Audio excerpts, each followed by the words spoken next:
50 days had passed.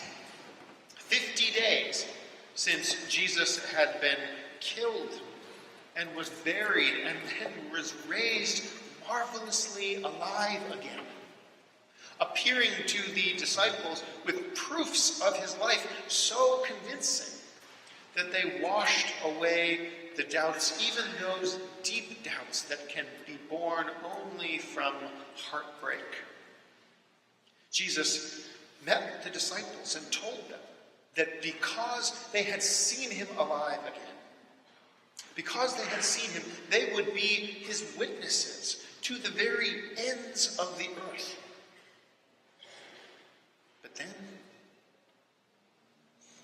But then he was gone again. As gone as quickly as he had come. He was as gone as certainly and inseparably and irretrievably gone as if he had been separated from them by death. Not a one of them would see Jesus in the flesh again. He left them with this enormous task and nothing but the promise that they would receive the Holy Spirit. But what does that mean? What does that even mean, that they would receive the Holy Spirit? He doesn't explain it to them. It's not as if Jesus had spent a great deal of time teaching while he was walking the earth, teaching about the Holy Spirit. You will be my witnesses to the ends of the earth. Well, 50 days had passed, and the disciples were not making much progress. All they had managed to do in that entire time was to decide who was going to take the place of poor Judas, who would complete the number of the 12.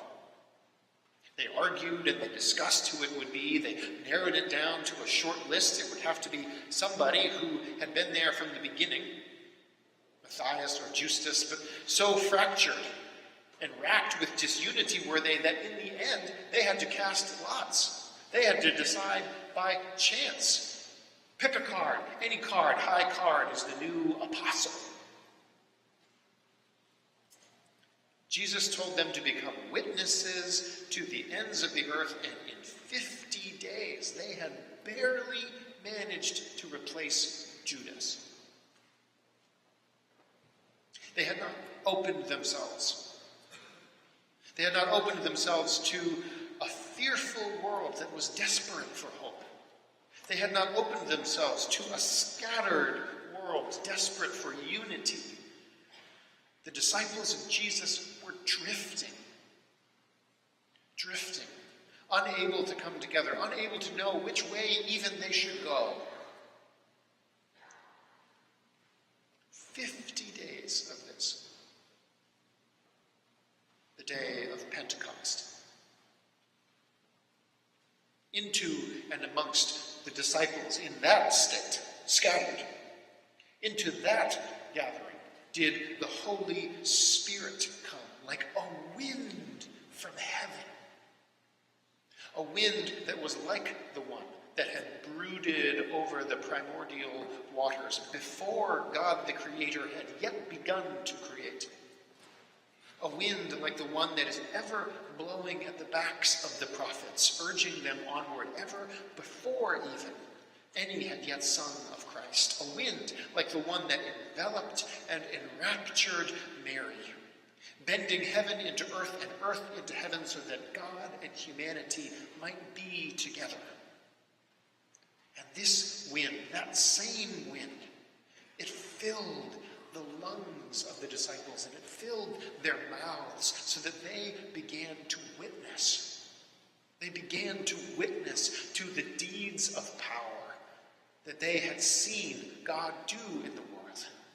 They began to witness to health restored to the sick and the hungry, given food to eat, generosity among people too used to scarcity, to life triumphing over death, and demons confronted and turned back, such that the better angels of humanity might rule ever at his footsteps. These were the deeds of power, they told. And though each of them was Galilean, knowing only one language, they were speaking in a dozen tongues, a dozen separate languages they didn't know. And at this sound, the great sound of this wind and this riot of languages, crowds from the city began to gather.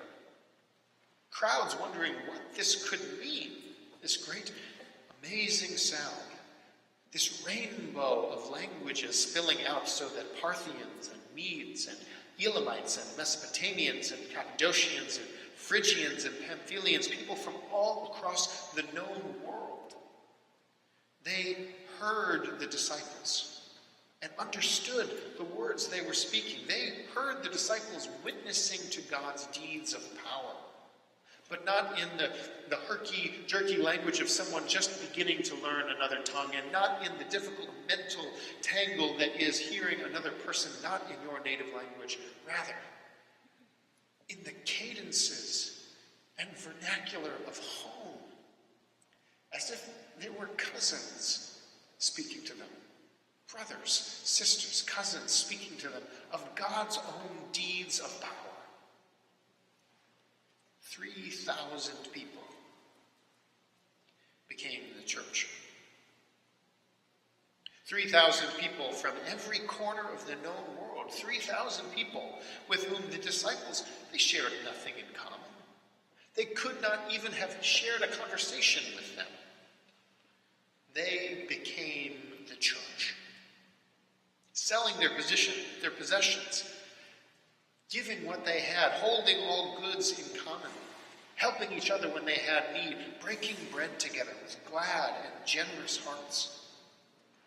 Because of the power of the Holy Spirit. Because of the power of the Holy Spirit, what had been scattered was united.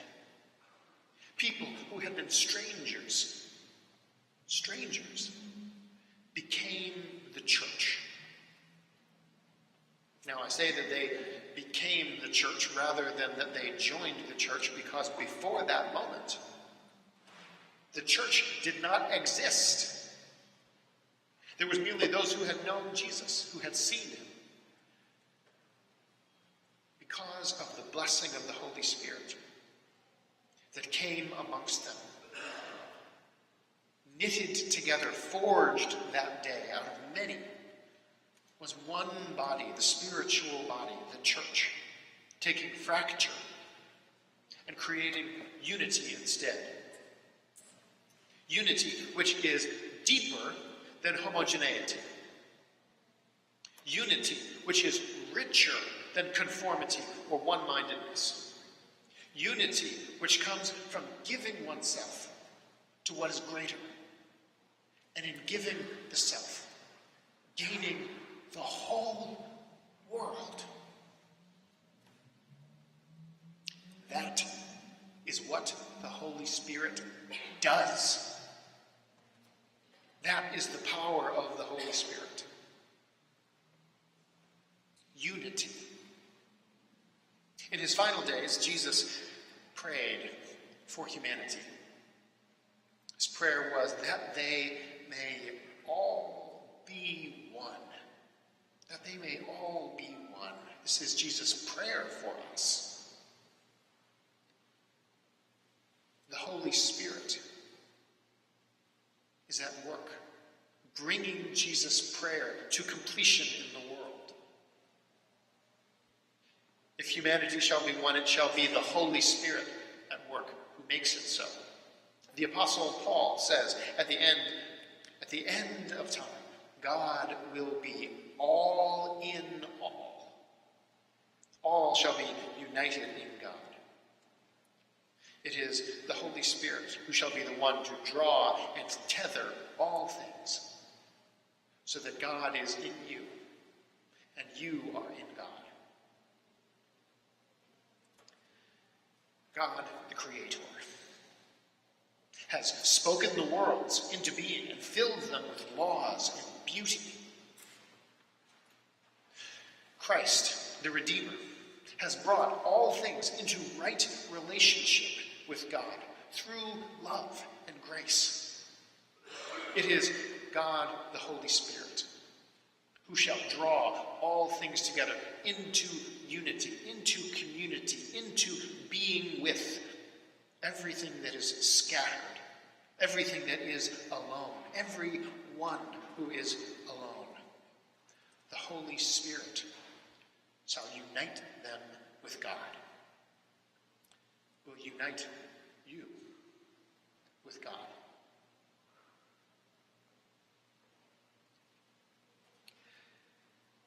It is not easy to talk about the Holy Spirit without sounding sort of like this.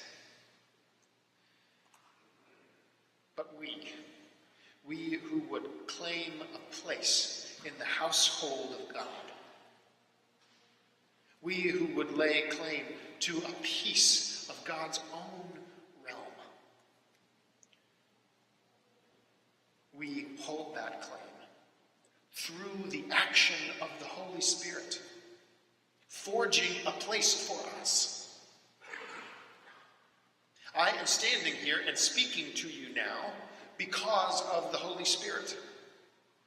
Were it not for the Holy Spirit, I would not be here, nudging me. God, the Holy Spirit, guiding me, unseen over the years, into this place.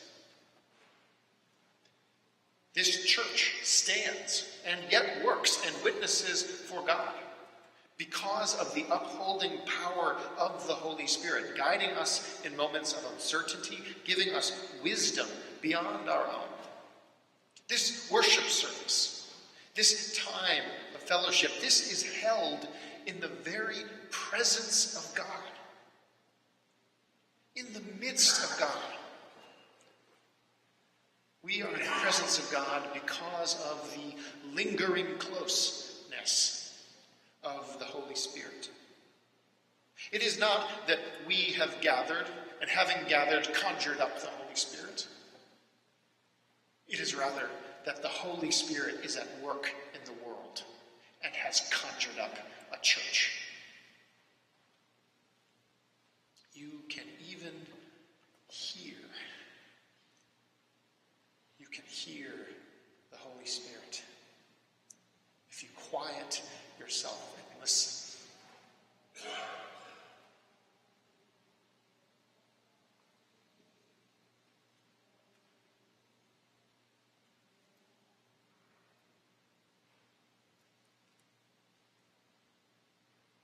will not be in any supernatural whispering or in any otherworldly voice.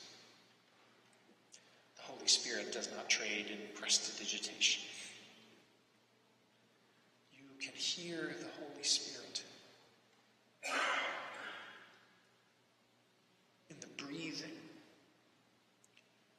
of people sitting beside you, strangers close enough that you can hear their breath, hear the wood of the floor beneath their feet creak with the slightest shift of weight.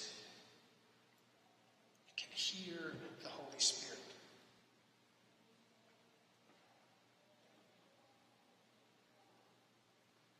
Unity. You can hear the Holy Spirit harnessing music. The forging of many notes, heard by dozens and dozens of listeners, forging of this one song. You can hear the Holy Spirit in the praying of the Lord's Prayer, when you join your voice into a larger voice, to hear how your own prayer, your own voice, your own spirit is at once both lost in the crowd and marvelously found at home again for that moment, right at home. The Holy Spirit is active and at work today.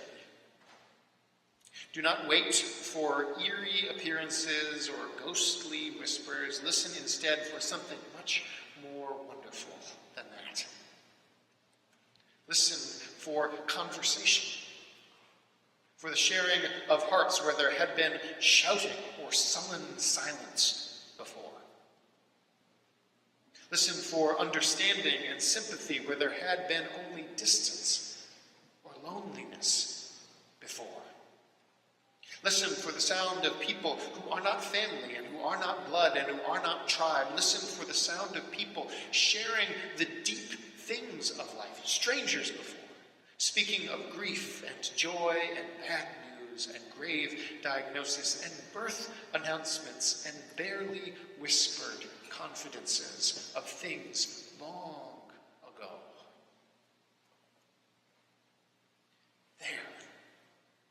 There is the church.